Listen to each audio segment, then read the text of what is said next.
Welcome back, everyone, to the StarLadder and iLeague StarSeries.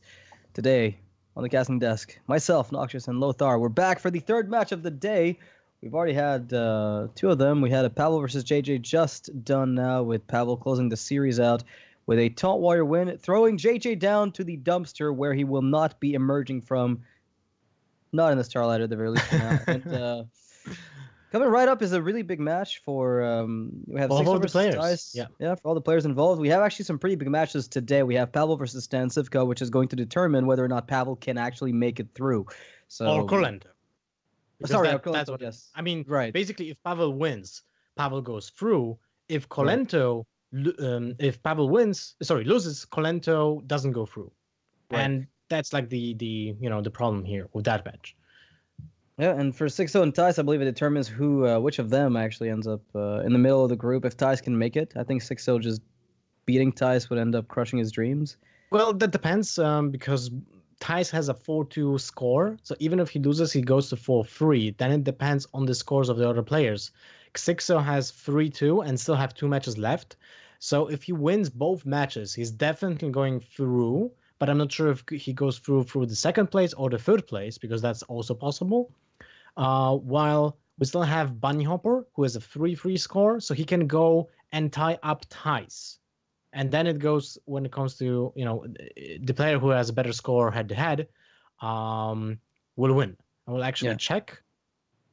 We have like a 3-way tiebreaker possibility here, depending on what happens here. I mean, if Thijs beats Xixo, then it's just a matter of Xixo having to fight off the rest of his last match. I think it was against Frozen, I believe. I'm not sure if it's going to be a default win or if it's going to be played off stream. I believe it will be played off stream as far as I'm aware. So yeah, a lot of stake here for these last matches of the day. We have Xixo on the Paladin, Druid, Mage against Thijs with his, I want to say, more standard lineup as well. Just everybody bringing the same stuff. This metagame snapshot is brought to you by the 9th of May. Decks were submitted very early this month and have not really adapted to the metagame shifts. Thijs on the Paladin will be going up against Xixo's Mage. So this is going to be an interesting matchup, more so because of the opening hands. Because sometimes it can devolve very quickly in favor of the Paladin if the Mage does not find their early game. But in this case, Mage finds their Mana Worm, finds their Apprentice, picks up a Secret, and we're going to call it a much more even matchup. Because this is Secret Mage, right? So it's not just the Burn Mage. Yes, it's definitely the Secret Mage when you see the Arcanist right here. Yeah, it's a pretty bad matchup for the Secret Mage on average. There's no secret in that Secret Mage hand. I feel like Xixo's trademark this tournament has also been play Secret Mage, don't find secrets. Or find all secrets, don't find anything else. It's like the decks, they have to their liking that they just like to stack up the other way around, usually. So we just got news. If Xixo wins 2 matches, he will be third. No chance of getting second. Right, fair enough. So he's at least getting the last chance. He's potentially getting the last chance spot is what's happening here. Alright, makes a lot of sense. So Xixo is going to be finally finding a secret to open up the game. Now, getting Ice Block is particularly important here in this setup because you're able to guarantee that your Ethereal Arcanist will have a secret left over. Granted, you don't get the quote-unquote tempo swing that Mirror Entity would give you, but you at least have a guaranteed 5-5 for the turn 5, which against Druid Champion lines up pretty well. If you're able to challenge what they do between turn 2 and turn 4, you can sometimes set up a really good Ethereal Arcanist. So, we'll see. Yeah. It's a very good point about the Ice Block. Like, that's basically the only secret that will stay up for the entire game.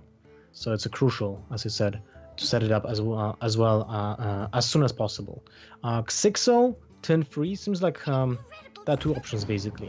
One, more meta fitting, just to use the Arcane Intellect.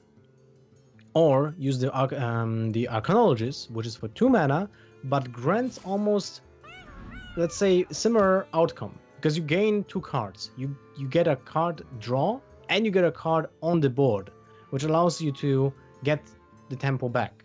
And you just save mana in this case. So basically you use less mana, but you get more mana in the process. I know it sounds dumb, but that's how it works. Unfortunately, the second Rockpool Hunter will be, well, good outcome for Thijs. Let's say that. Yeah, and Thijs talks to himself here, just looks at all the possibilities. He's like, okay, so Getaway Kodo is going to find some value into these minions, finds a also semi-decent Consecration, as weird as that sounds, if he wants to use it. There aren't too many opportunities to use it. The issue is, if that's Counterspell, that Consec ends up leading nowhere besides straight into a tempo loss. So he's going to opt to play the minion instead. Knows it's not Mirror Entity, it can't possibly get punished. Knows it's not Potion to Polymorph, would have seen it as well. So Xixo's list is pretty much figured out at this point by Thijs. Knows what secrets are and are not in that deck.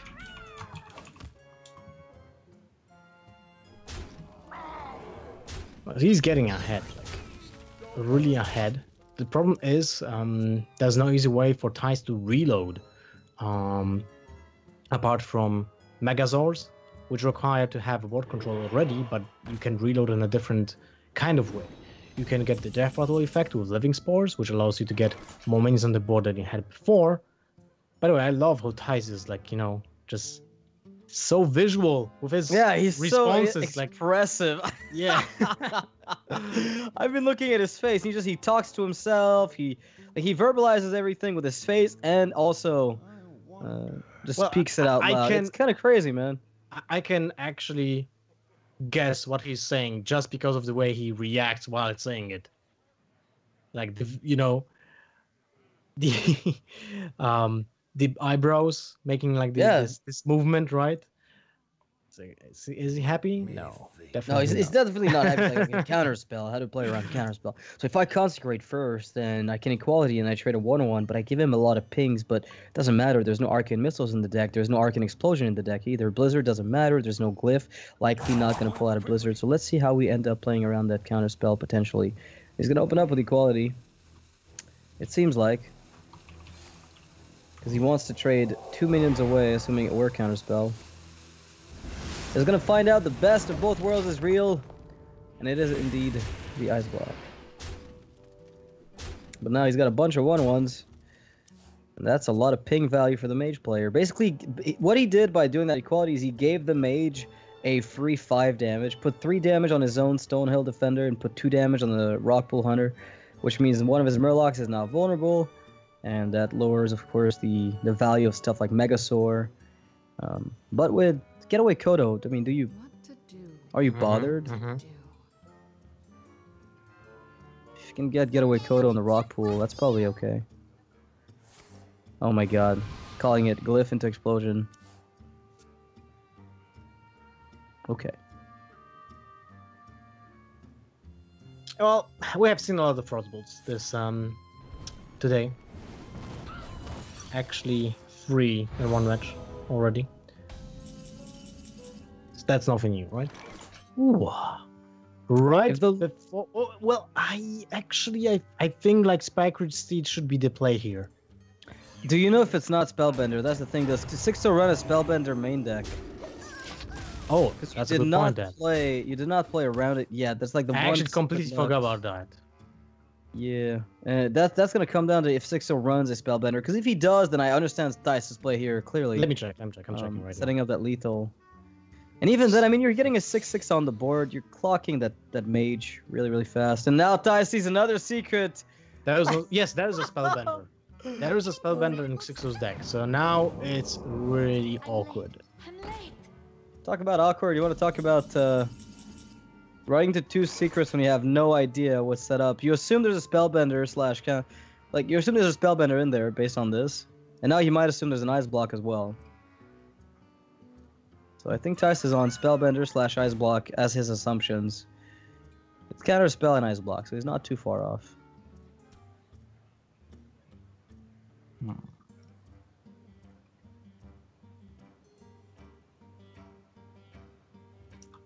Play around.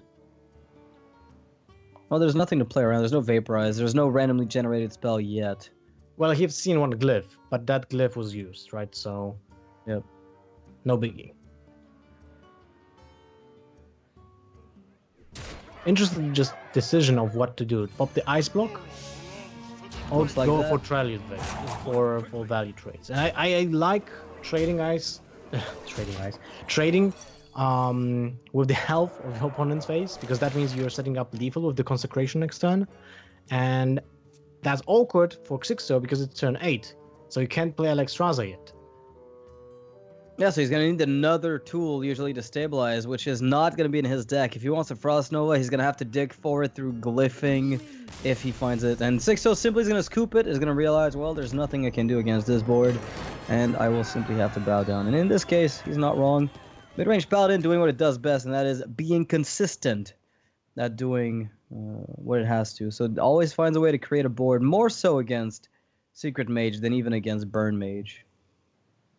And now, what is the next option for Thijs? He has the Druid and the Rogue. Is he on Quest Rogue? Yes. Okay.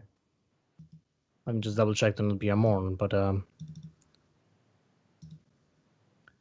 Xixo is on the Quest Rogue with 2 12 views, by the way, and 2 Hungry Crabs, of course. We did speak about this today already. 2 Vanishes. Let me check Thijs in the meantime. And Thijs has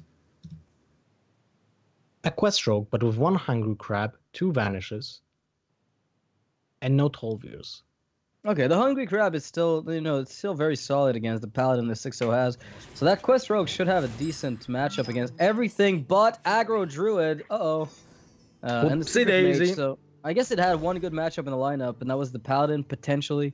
So Xixo lines up the best possible deck here that I think he could have had for the matchup, and we'll be able to snipe off that Rogue deck from Thijs, possibly, depending on how the game pans out, but I would give him a pretty huge edge here. He's got the Hungry Crab ready for the Bile-Finned Tide Hunters. If those come down, they're going to be eaten up immediately.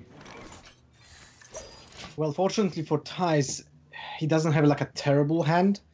He has a turn 2 with Novice Engineer. He has a turn 3 with the Mimic Pod. So if he finds a decent card with the Mimic Pod, this can change pretty fast, especially with a Shadow Step.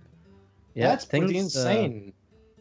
Things are accelerating already for Thijs. That Shadow Step is going to increase his chance of completing the quest by a lot, just based on the fact that it's an aggro matchup he's facing off against, and that's even more important. Xixo had to use the Crab on turn 1 without any value, because you can't guarantee that Bile-Finn is going to come down and stay on the board in this matchup. And he needs a Beast on turn 1. Right. He needs the Beast so that, to get the mark with the card draw, which is super important. Both players drawing patches. Well, at least it's even Steven here, so that's something. For Xixo is actually more problematic, because what he would like to do is just to use the buffs, the mass buffs on, he would practically save 1 mana by doing that, right? Max of the Lotus with a Pirate buffs 2 minions instead of just 1. I'm kind of surprised though that Thijs didn't use the Shadow Step on the Novice Engineer here right now. Yeah, I think he values the Bile-Finned Tidehunter quest completion to prevent damage intake from the Druid player. Xixo is simply going to say, you know what, I don't respect anything you do. And that's a double Shadow Step for Thijs. Oh man, now we're talking. Holy moly. And now there's the question of, do you want to play Bile-Finn with double Shadow Step? Like, do you want to go Mimic Pod and try to find another bouncer? Because he seemed to be on the Bile-Finn train. But I'm a pretty big fan of that Novice train. Yeah, I like this play. Just Shadow Step, 1 Novice Engineer. Because now you know that you will be bouncing the Novice Engineer. So you play into that strategy. And he finds another bouncer. He's going to be able to keep it safe until such a time as the quest completion comes up. But now I'm thinking like Mimic Pod is still the play. Yeah. Because you can Shadow Step next turn. This turn, bounce the Novice Engineer back. Next turn, what you can do, you can replay the Novice Engineer and play the Panda and complete the quest. Yeah, that is going to give him a tiny bit more burst, I guess, when the quest gets completed and he Mimic Pods into the pod. The worst possible outcome. That's the literally worst. Hey, it's infinite pods. It's pods all the way down. You can't complain. You got all the pods. Well, it can be infinite now, right? Because he already has. Oh, it's over. Yeah, you gotta shuffle them pods back in. I'll teach you how to pod, Lothar, if you want to. Okay. That's gonna be a massive, board stage for Xixo. Trying to go as wide as possible. Set up the Most resilient minions, keeps the patches in hand because it is a charged minion, which means it will benefit from the Savage Roar on turn 4. Well, does he have leaf already? Output. That's 4, 6, no, 8, he doesn't. 9, 11, 13, 15, 17, 19 damage. 4 off. Yeah. Close enough. No prep for Thijs, so no quest completion this turn. That Mimic Pod, man, that's backbreaking. We was really looking for something else, and now suddenly he's thinking, maybe I should have gone for that Bilefin plan. I feel it was still like the best option to just go for the Mimic Pod. But it was kind of unfortunate that he did get the Mimic Pod. Every single other card would be fine. Ooh. Now Xixo's looking, do I push 19? Do I not push 19? I like pushing 19, man.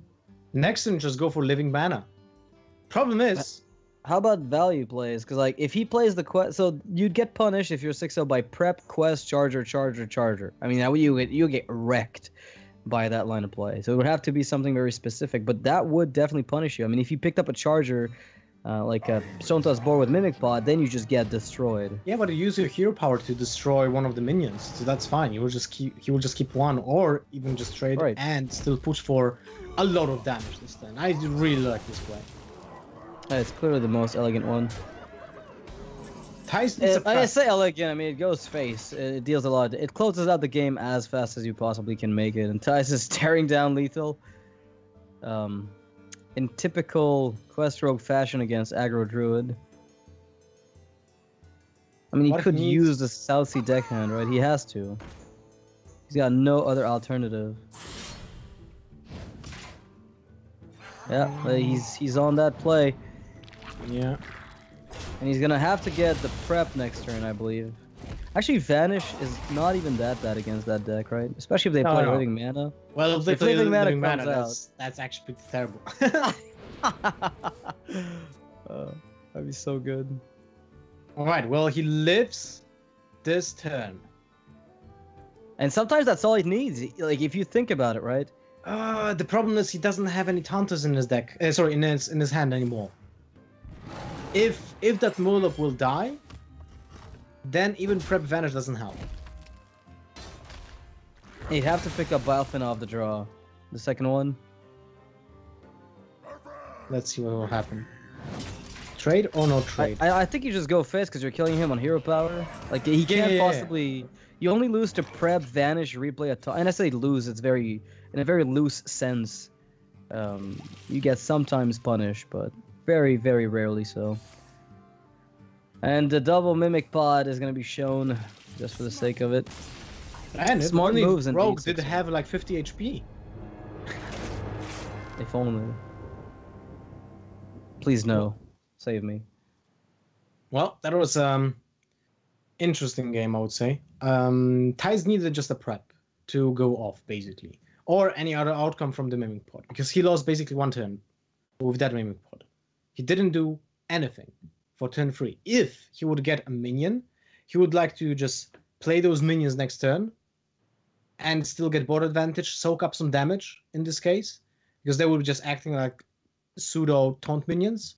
When you just play minions before quest completion, you get pressure because your opponent feels intimidated and he needs to kill them first. So definitely was a correct decision, but sometimes it happens. You get the second Mimic Pod and then you die. Too much of a tempo. Sometimes defeats itself, even in the quest version. Xixo on the Paladin, though, picks up the aggressive end of his deck, and that is something he wants in this matchup, more so than in any other matchup. Is there an opener more aggressive than this for that mid-range deck? I mean, we're talking about a deck that runs Wild Pyromancer and Equality. I don't think this deck finds that much aggression all that often. That is insane. Oh! Whoopsie!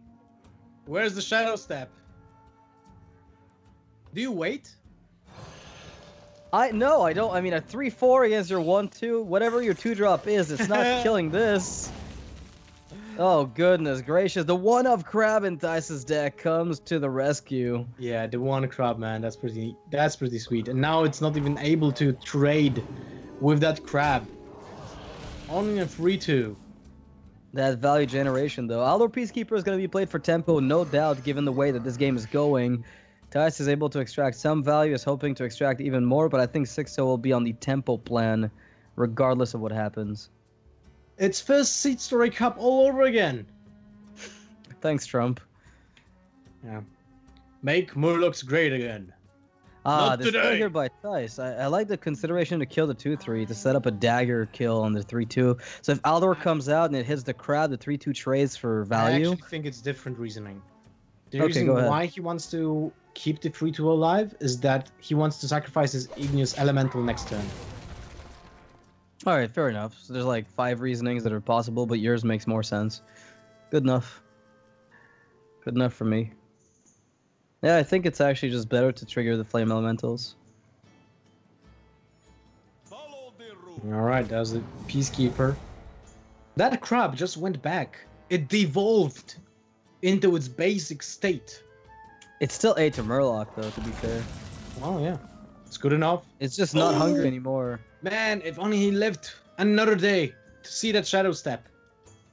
I probably wouldn't even make it anyway. He had a good day, man. He ate 1 Murloc. What else do you want this guy to do? Come on. He doesn't have an infinite stomach. Give him a break. So Thijs has a very very tough turn ahead.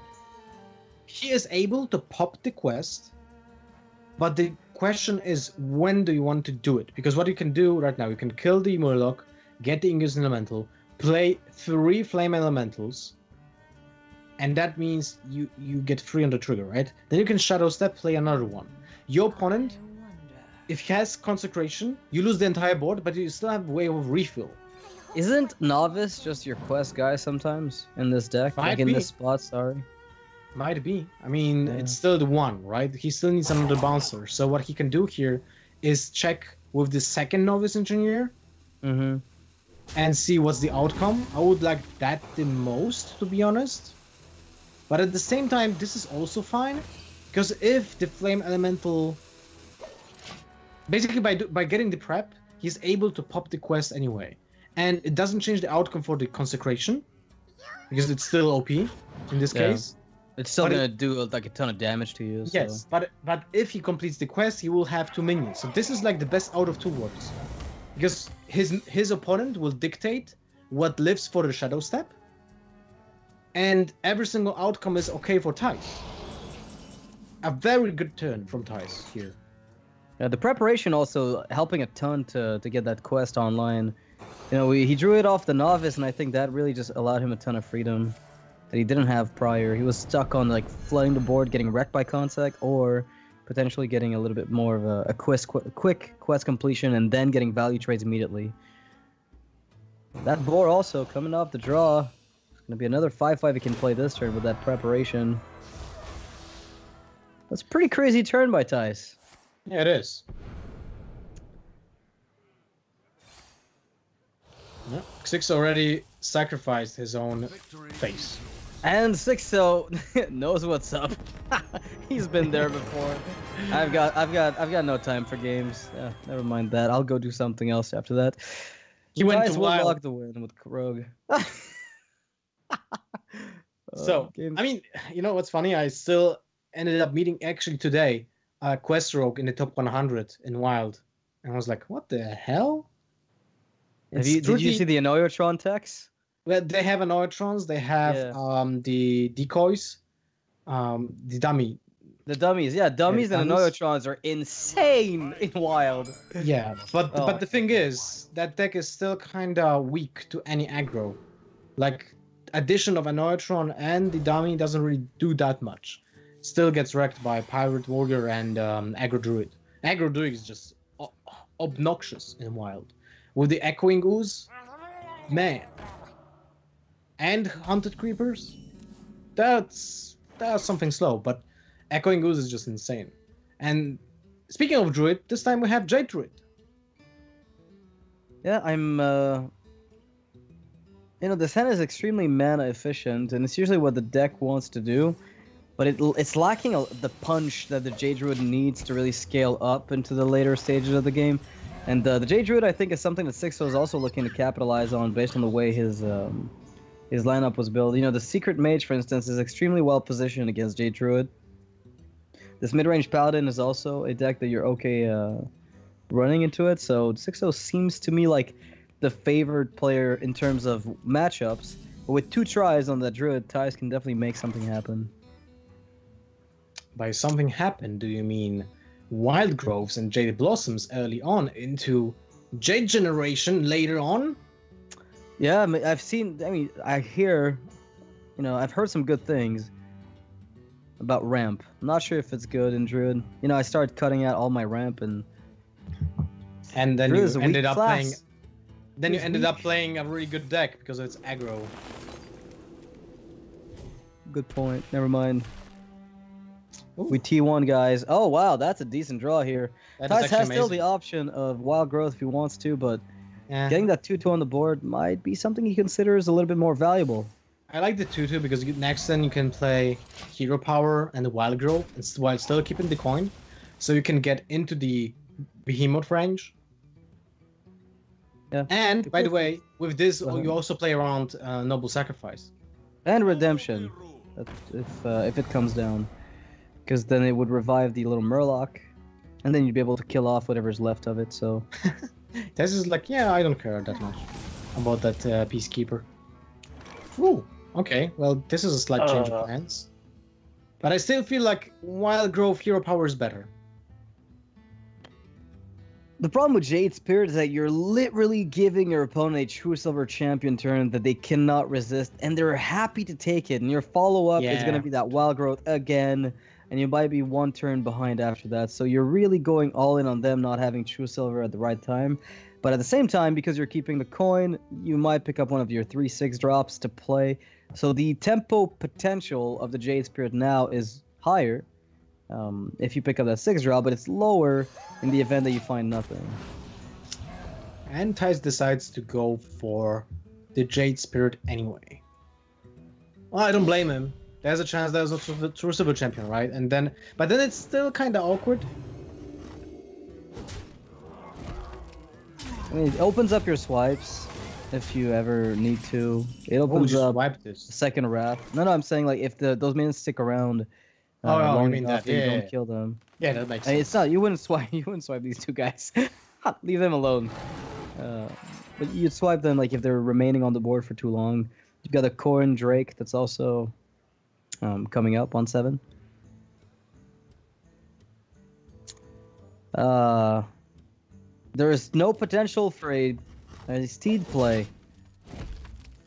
So Thijs was considering Not letting yet. it live just a Drake, but he's looking at the Murloc and thinking, yeah, that could get bad if there's a Megasaur and it gets buffed. Alright, Defender, what does it get?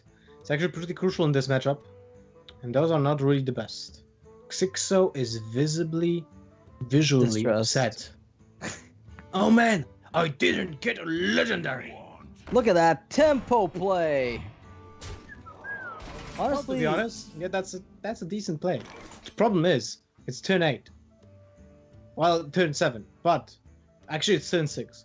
But there's a coin and Primordial Drake. yeah, I think Xixo's just setting himself up to have the most possible targets on the board for Spiker's Steed. I understand the play was mostly just, I want bodies on this board, and I need them to stick so I can get something done in the event that things go wrong.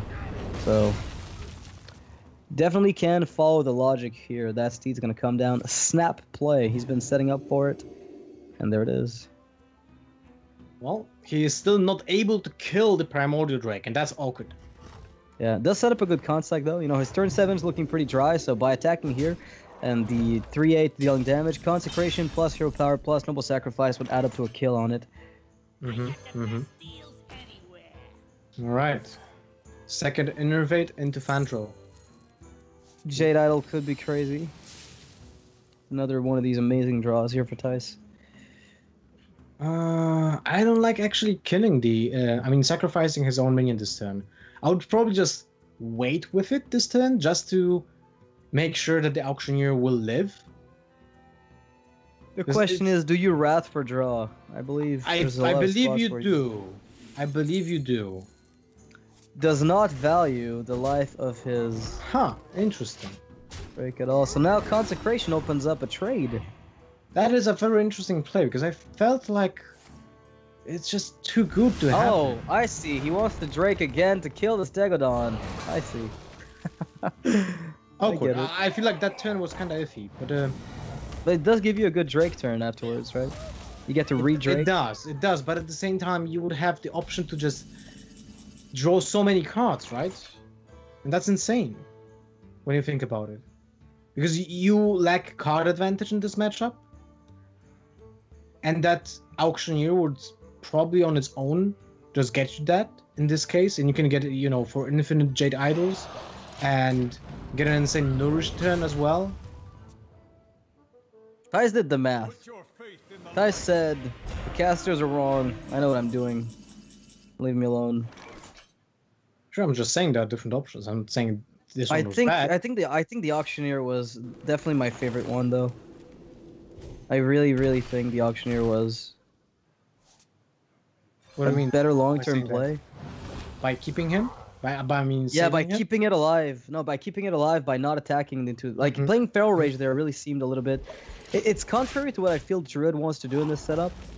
Right, getting a 4/8 out is very valuable, but against Paladin with Equality and Pyros, it's not as valuable as in other circumstances. Especially when you know what Xixo's running, I feel like it's made even weaker than just letting it live and trying to let Xixo figure out how to deal with this. I think your line of play was a bit more conducive to generating a ton of Jades, but Thijs picks up the Nourish anyway. Finds himself the card draw. Now it's very important for Thijs to just get those Jades above 5/5 stats. Like as soon as possible. This 4/4 will die immediately right now with the Primordial Drake. Of course, that's something that Thijs couldn't read out from the hand that Xixo had. But it is an awkward spot. That Ashbringer brings a lot of tempo value for Xixo. And it doesn't matter when it comes to the resources. By this, I mean health totals. Because he's still at healthy 24. And he still has Ragnaros in his deck. Yeah, he's got potential to stay alive, and Thijs, even though he finds card draw, cannot really get that Jade train going without the Auctioneer number 2. Which I assume, of course, that he also runs. Jade Behemoth, a bit off curve. These are the weird tempo turns where nothing happens. So he's going to have to play Jade Blossom just to get himself an extra body on the board that dies, in this case, to the Ashbringer. And he's simply going to say, you know what, I don't need infinite Jades, I need just big Jades. As fast as I can here. No more Jade Idols in the deck. It's kind of fine because if my memory serves me well, Xixo only plays one equality. Yes, only one equality.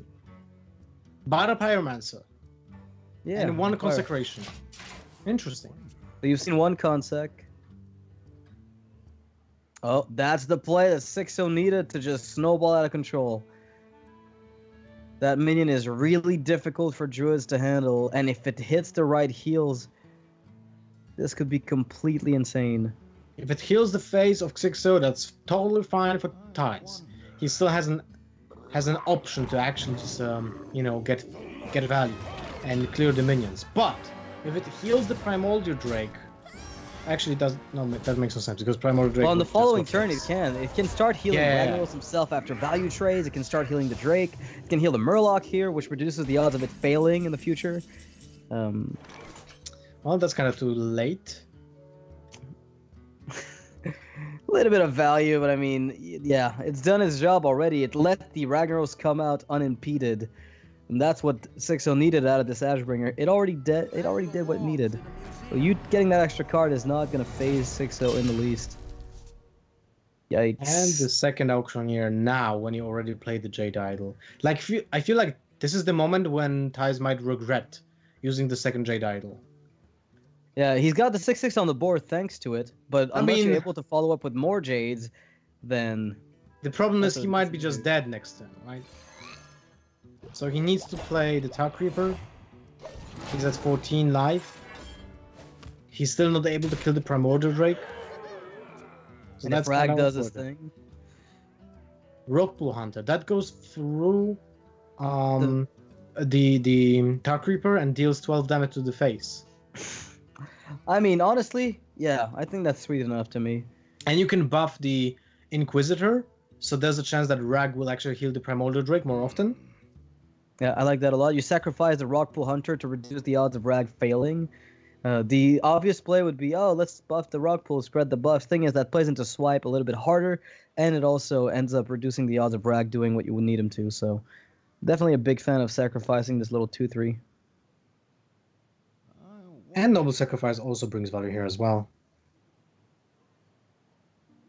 That Ragnaros Lightlord pickup for Xixo was so timely. Clutch, man. Yeah, just before the Harrison Jones rack came down, got 2 turns of value before Thijs was able to even start answering everything. So I think it's the timing on the timing on the Jades that really just didn't line up for Thijs. No Aya Blackpaw, no Jade Behemoth in the mid game, which is where you want them really to create these huge walls to set up behind. Ended up having to rely on a Drake into Drake play early on, which is just kind of clunky. No, Noble Sack now guaranteed to get value. Yeah, and Thijs can even like risk attacking into it first. Like, it's either Redemption, or it's Noble Sacrifice, or it's Getaway Kodo. In both cases, this guy's going through and hitting you for 8. No matter how I slice it, Xixo connects your face for 8. Even if it's Redemption, if it's Noble Sack, so you have to draw for Fel Rage, Earthen Scales, you're looking for some kind of a miracle. There's no more Jade Spirit, so there's never going to be a Jade Spirit into Earthen Scales. It's always going to be a super low value play. Dice picks up, of course. Continued Air. Awkward. Another Earthen Scales, okay. Well, that's adds actually a lot of health, but at the same time... It's enough to live, right? 4, 12, 15, 16, 18. Yeah.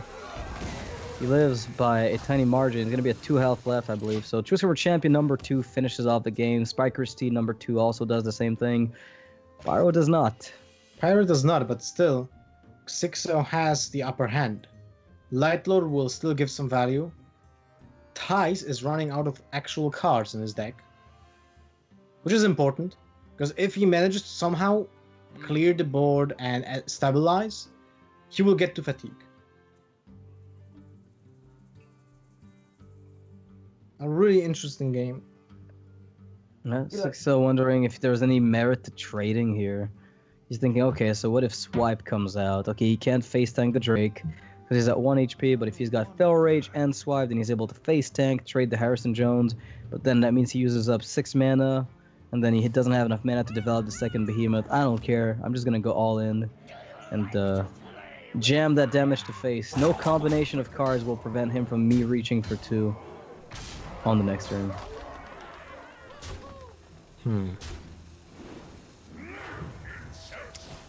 Let's go, and a self-heal for Rag. That just does not care. And the Swipe's picked up, but it's unfortunately not sufficient for Thijs to stabilize. I don't believe so, at least, right? Jade Behemoth Swipe is not enough. He can kill the Rag, Lightlord. He can kill the Rag and play the Behemoth, but that is still how much damage going through? 3, 6, 2, actually. Yeah, and as I said, there's no combination of cards for Thijs at this point in the game that prevents Xixo from getting 2 damage in. Well done, Xixo. That's the deck to target. Druid once again failing to deliver when it matters the most, and hopefully Thijs does not get stranded because he's got that secret mage to fight off against, and Xixo's happy to get into this matchup. Yeah, that's actually pretty insane for Xixo. Exactly. Those Arcanists are just insane against Druids, because most likely Thijs will not have a way of killing it. And if that happens, that's absolutely snowbally for Xixo. Because once it's live, it's almost indestructible against Druids. So interesting mulligan for both players. Xixo did get Ever Alchemist and has the Spellbender, which is also crucial because he is able to play Spellbender and guarantee the Arcanist after the turn after that, because of the fact that the only spells that target from Thijs' deck are Ref, Earthen Scales, and Swipe, I guess. Yeah. And so those the odds cards- he does that on his own minions, I mean, Yeah, he can only play you know, everything scale on his own minion, and that makes no sense early game because it's just not good enough, right? yeah. Well, we've seen people do it to just trigger counterspell, and in the process end up eating up Spellbender, right? But it's never really the intent. They don't do it to trigger Spellbender specifically. It just it falls in the crossfire of it. Well, never mind. There's an ice block now, so if Xixo doesn't want to use the Spellbender, he just goes for the ice block, and that guarantees really good way of buffing up the Arcanist. Turn to Yeah, it's Walgo for permanent most way. ups. Yeah. And the crazy thing too is that Xixo, I mean, Thijs has no easy way to deal specifically 5 damage. That current Mage for Xixo is absolutely huge. The potion of polymorph is not bad as well.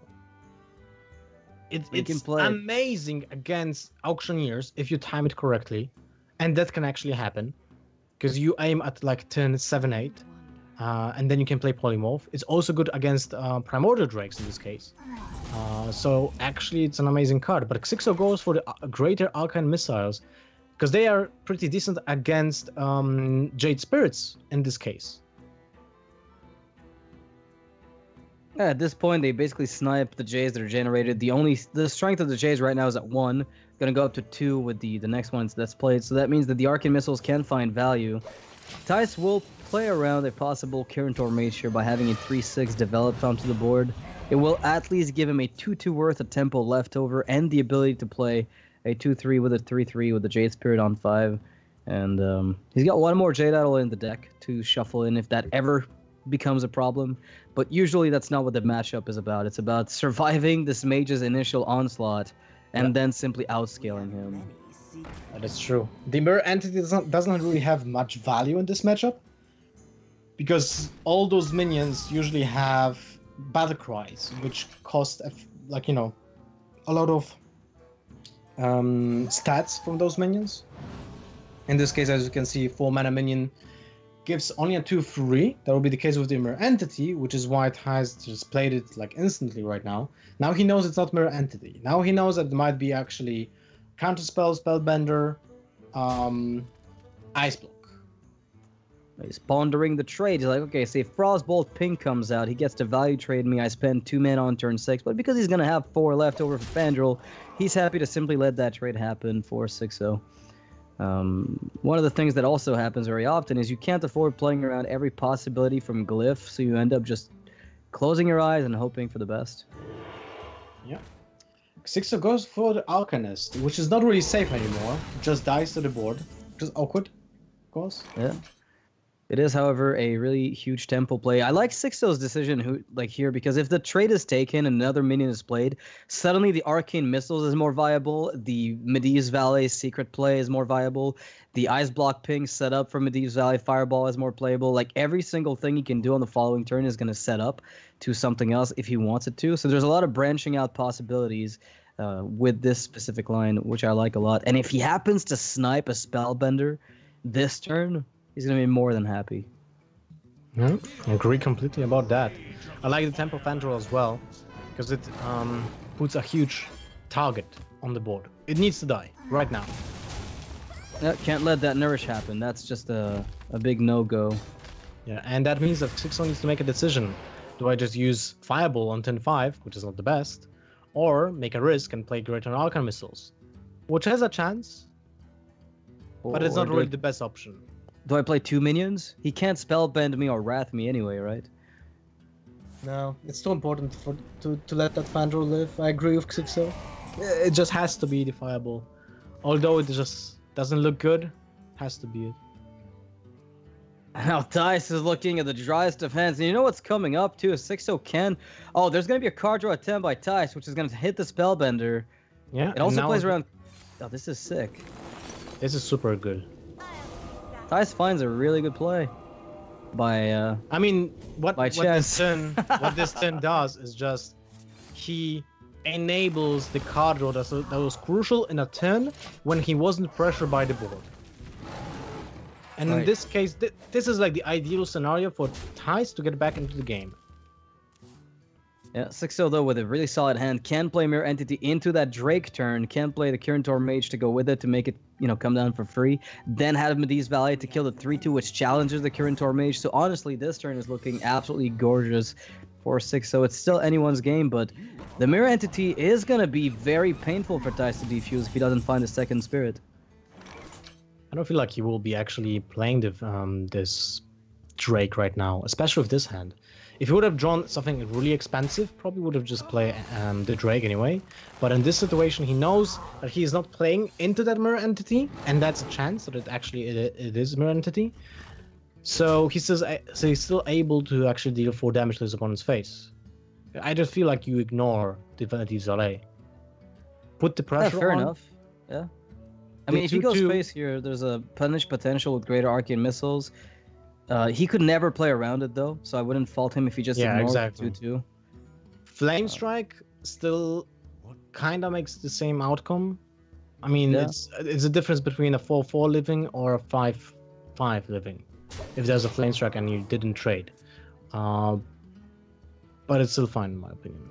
Yeah, I think this line of play here is actually very, very good by Thijs, just getting the extra damage in. Could not possibly expect the Arcane Missiles to come out. So Xixo can get himself a Arcane Missiles with a trade on the 5/5 if one missile connects, and then if all the missiles go to the minions, Xixo just celebrates.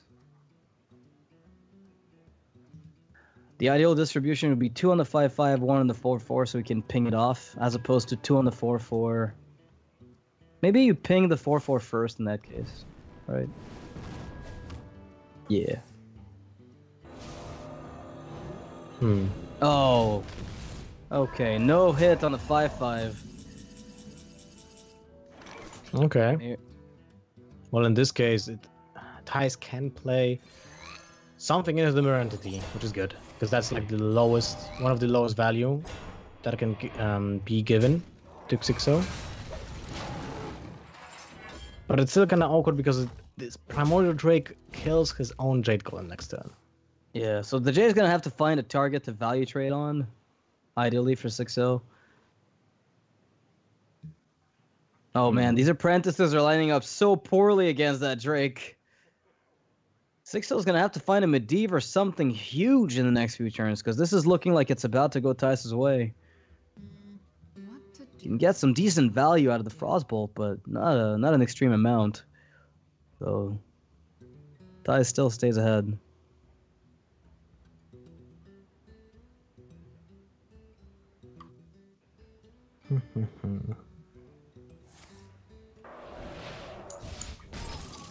Alright, no big surprise here. Yeah, no big surprise, but at the same time, Xixo has a really awkward hand. Like, he can't play those Source's Apprentices. He knows that Thijs has 2 Primordial Drakes, and he was playing kinda around the Mirror Entity. So, what you can read by doing that is that he actually has the Primordial Drake in his hand. So, really good play by Xixo by not playing the Source's Apprentice, because that would spell Doom. But at the same time, that Jade Spirit spells Doom anyway. That draw, right? So I have Blackpaw, Jade Behemoth number 2, Jade Spirit number 2. All these cards were completely insane, and for Thijs. So 3 draws in the deck just completely crushed Xixo's hopes of stabilization, and Thijs is going to be on that winning stretch here. He's about to just finish the game off. Now it's just the attack with the Jade Spirit into the Manavim. Or maybe even just wrap it. Okay. Yeah, sure. I was just thinking about hero power with the Primordial Drake. Just for good measure. Either way, you're popping him at 1, you're cleaning up his board, you've got everything you need. So unless 6/0 picks up Glyph into some weird play that I can't even think of right now, this is over. Yeah, it's all about that Frostbolt. That's about it. Thijs takes it and guarantees his, promotion. I'd say like that, right? Sure, we call it a promotion, I guess, to the next phase of the event. So very well played game. Honestly, that Secret Mage versus Jade Druid, I did not anticipate going that way. No Crystal Runners for 6/0. Had a very good hand. He got the Secret Ball rolling very early, picked up the double Arcanist, but the Jades were there at the meeting point for Thijs, which means that at some point just took over. Big Jades eventually outscale even 0 mana 5/5. So We'll be taking a short break, guys, before we come back for the next match of the day. We have 2 more, I believe. I don't want to be lying. We have Pavel versus Stan Sivka, as well as Bunny Hopper versus Orange coming up. So don't go anywhere. We'll be right back.